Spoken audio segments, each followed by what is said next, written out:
ಬೆಳಗಾವಿಯಲ್ಲಿ ನಡೆದ ಅತ್ಯಂತ ಅಮಾನುಷ ಕೃತ್ಯ. ಮಹಿಳೆಯನ್ನ ವಿವಸ್ತ್ರಗೊಳಿಸಿ ಮೆರವಣಿಗೆ ಮಾಡಿ ಆಕೆಯ ಮೇಲೆ ಹಲ್ಲೆ ಮಾಡಿದ ವಿಚಾರ ಇದೀಗ ರಾಜಕೀಯ ತಿರುವನ್ನ ಪಡೆದುಕೊಳ್ತಾ ಇದೆ. ಇದೀಗ ಸಂತ್ರಸ್ತೆಯನ್ನ ಭೇಟಿಯಾಗಲಿಕ್ಕೆ ಆಗಮಿಸದೆ ಕೇಂದ್ರದ ಸತ್ಯ ಶೋಧನಾ ತಂಡ.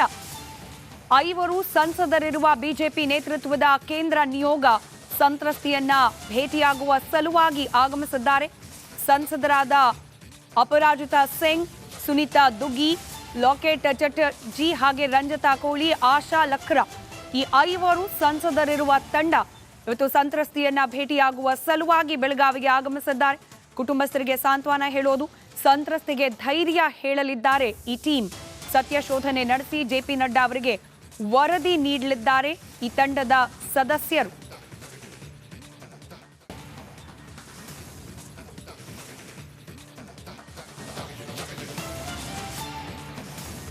ಮತ್ತಷ್ಟು ಡೀಟೇಲ್ಸ್ ನಮ್ಮ ಪ್ರತಿನಿಧಿ ಮೈಲಾರಿ ನೀಡ್ತಾ ಹೋಗ್ತಾರೆ. ನೇರ ಸಂಪರ್ಕದಲ್ಲಿದ್ದಾರೆ ಮೈಲಾರಿ. 5 ಸಂಸದರ ಕೇಂದ್ರ ತಂಡ ಸಂತ್ರಸ್ತೆಯನ್ನ ಭೇಟಿಯಾಗುವ ಸಲುವಾಗಿ ಆಗಮಿಸಿರೋದು. ನೋ ಡೌಟ್ ಬಿಜೆಪಿ ನಿಯೋಗ ಆಗಿರೋದ್ರಿಂದ ಆರೋಪ ಪ್ರತ್ಯಾರೋಪಗಳ ಸರದಿ ಮತ್ತಷ್ಟು ಹೆಚ್ಚಾಗುವ ಸಾಧ್ಯತೆ.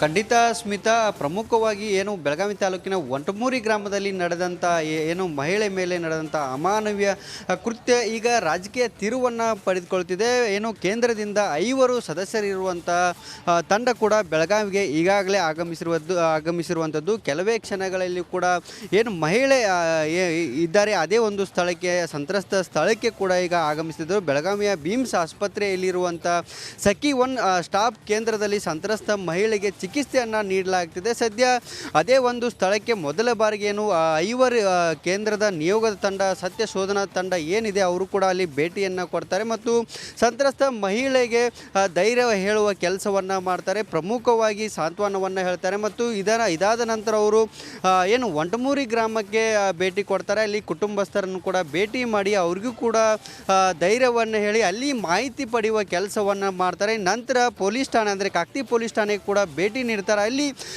ಏನು ಪ್ರಕರಣ ಸಂಬಂಧ ಯಾವೆಲ್ಲ ಕ್ರಮಗಳು ಆಗಿವೆ ಅನ್ನೋದ್ರ ಬಗ್ಗೆ ಕೂಡ ಅಲ್ಲಿಯೂ ಮಾಹಿತಿಯನ್ನು ಪಡೆದುಕೊಂಡು ನಂತರ ಮಾಧ್ಯಮ ಗೋಷ್ಠಿಯನ್ನು ಮಾಡಿ ಏನೆಲ್ಲ ವರದಿಯನ್ನು ಸಂಗ್ರಹಿಸಿದರು ಅನ್ನೋದ್ರ ಬಗ್ಗೆ ಮಾಧ್ಯಮಗಳಿಗೆ ಕೂಡ ಏನು ಹೇಳಿಕೆಯನ್ನು ಕೊಡ್ತಾರೆ. ನಂತರ ಎಲ್ಲ ಮಾಹಿತಿಗಳನ್ನು, ಇಲ್ಲಿರುವಂಥ ಮಾಹಿತಿಗಳನ್ನು ತೆಗೆದುಕೊಂಡು ಏನು ಬಿಜೆಪಿಯ ರಾಷ್ಟ್ರೀಯ ಅಧ್ಯಕ್ಷ ಜೆ.ಪಿ. ನಡ್ಡಾ ಅವರಿಗೆ ಕೂಡ ವರದಿಯನ್ನು ಸಲ್ಲಿಕೆ ಮಾಡ್ತಾರೆ. ಅದರ ಜೊತೆಗೆ ಕೂಡ ಈಗ ಬೆಳಗಾವಿಗೆ ಮತ್ತೊಂದು ತಂಡ ಕೂಡ ಆಗಮಿಸಿರುವಂಥದ್ದು. ಪ್ರಮುಖವಾಗಿ ಪರಿಶಿಷ್ಟ ಪಂಗಡಗಳ ಏನು ರಾಷ್ಟ್ರೀಯ ಆಯೋಗದ ತಂಡ ಕೂಡ ಈಗಾಗಲೇ ಬೆಳಗಾವಿಗೆ ಆಗಮಿಸಿದೆ. ಅವರು ಕೂಡ ಕೆಲವೇ ಕ್ಷಣಗಳಲ್ಲಿ ಏನು ಬೆಳಗಾವಿಗೆ ಬಿಮ್ಸ್ ಆಸ್ಪತ್ರೆಗೆ ಭೇಟಿ ನೀಡ್ತಾರೆ. ಅವರು ಕೂಡ ಭೇಟಿ ನೀಡಿ ಸಂತ್ರಸ್ತ ಮಹಿಳೆಗೆ ಧೈರ್ಯ ಜೊತೆಗೆ ಮತ್ತು ಸರ್ಕಾರ ಯಾವೆಲ್ಲ ಕ್ರಮಗಳನ್ನು ಕೈಗೊಂಡಿದೆ ಅನ್ನೋದ್ರ ಬಗ್ಗೆ ಕೂಡ ಸಂಪೂರ್ಣವಾದಂಥ ಮಾಹಿತಿಯನ್ನು ಪಡೆದುಕೊಳ್ತಾರೆ. ಪ್ರಮುಖವಾಗಿ ಪರಿಶಿಷ್ಟ ಪಂಗಡದ ರಾಷ್ಟ್ರೀಯ ಆಯೋಗದ ತಂಡದಲ್ಲಿ ಈಗಾಗಲೇ ಏನು ಬಿಮ್ಸ್ ಆಸ್ಪತ್ರೆಗೆ ಬರ್ತಾರೆ. ಆ ಆಯೋಗದಲ್ಲಿ ಉಪನಿರ್ದೇಶಕ ಏನು ಆರ್.ಕೆ. ದುಬೆ ಮತ್ತು ಹಿರಿಯ ತನಿಖಾಧಿಕಾರಿಯಾದಂಥ ಅಮೃತ ಸೋಲಂಕಿ ಮತ್ತು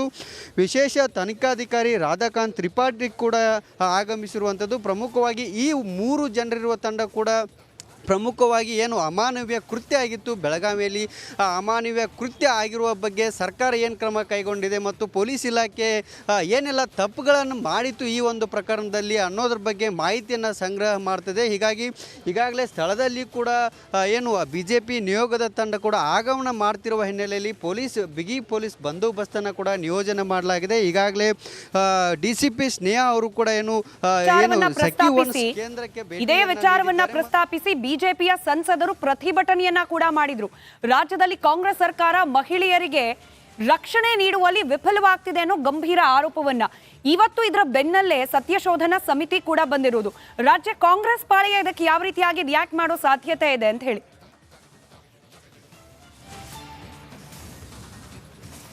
ಖಂಡಿತ ಸ್ಮಿತಾ, ಇವತ್ತು ಕೂಡ ಏನು ಘಟನೆಯನ್ನು ಖಂಡಿಸಿ ಏನು ರಾಜ್ಯದ ಎಲ್ಲ ಜಿಲ್ಲಾ ಕೇಂದ್ರಗಳಲ್ಲೂ ಕೂಡ ಪ್ರತಿಭಟನೆಗೆ ಬಿಜೆಪಿ ಮುಂದಾಗಿರುವಂಥದ್ದು. ಪ್ರಮುಖವಾಗಿ ಬೆಳಗಾವಿಯಲ್ಲಿ ಅಧಿವೇಶನ ನಡೀತಾ ಇದ್ದರೂ ಕೂಡ ಯಾವುದೇ ಕ್ರಮಗಳನ್ನು ಕೈಗೊಂಡಿಲ್ಲ ಮತ್ತು ಜನರಿಗೆ ಇಲ್ಲಿ ರಕ್ಷಣೆ ಇಲ್ಲ. ಇಡೀ ಸರ್ಕಾರವೇ ಕೂಡ ಬೆಳಗಾವಿಯಲ್ಲಿದ್ದರೂ ಒಬ್ಬ ಮಹಿಳೆಗೆ ರಕ್ಷಣೆ ಕೊಡಲು ಆಗಲಿಲ್ಲ ಅನ್ನೋ ಒಂದು ಮಾತನ್ನು ಕೂಡ ನಿನ್ನೆ ಬಿಜೆಪಿ ರಾಜ್ಯಾಧ್ಯಕ್ಷ ಬಿ.ವೈ. ವಿಜಯೇಂದ್ರ ಮತ್ತು ವಿಪಕ್ಷ ನಾಯಕ ಆರ್. ಅಶೋಕ್ ಅವರು ಒಂದು ಗಂಭೀರವಾದ ಆರೋಪವನ್ನು ಆರೋಪವನ್ನು ಮಾಡಿದರು. ಇದೊಂದು ನಾಲಾಯಕ ಸರ್ಕಾರ. ಬೆಳಗಾವಿಯಲ್ಲಿ ಇಡೀ ಸರ್ಕಾರ ಇದ್ದರೂ ಕೂಡ ಮಹಿಳೆಗೆ ರಕ್ಷಣೆ ಕೊಡಲಾಗಿಲ್ಲ ಮತ್ತು ಮಹಿಳೆಯ ಸಹಾಯಕ್ಕೆ ಮುಂದಾಗಿಲ್ಲ ಅನ್ನೋ ಒಂದು ಆರೋಪವನ್ನು ಮಾಡಿದ್ದು. ಸದ್ಯ ಇದು ರಾಜಕೀಯ ತಿರುವನ್ನು ಕೂಡ ಪಡೆದುಕೊಳ್ತಾ ಇದೆ ಮತ್ತು ಕೇಂದ್ರದಿಂದ ನಿಯೋಗ ಕೂಡ ಬರ್ತಾ ಇದೆ.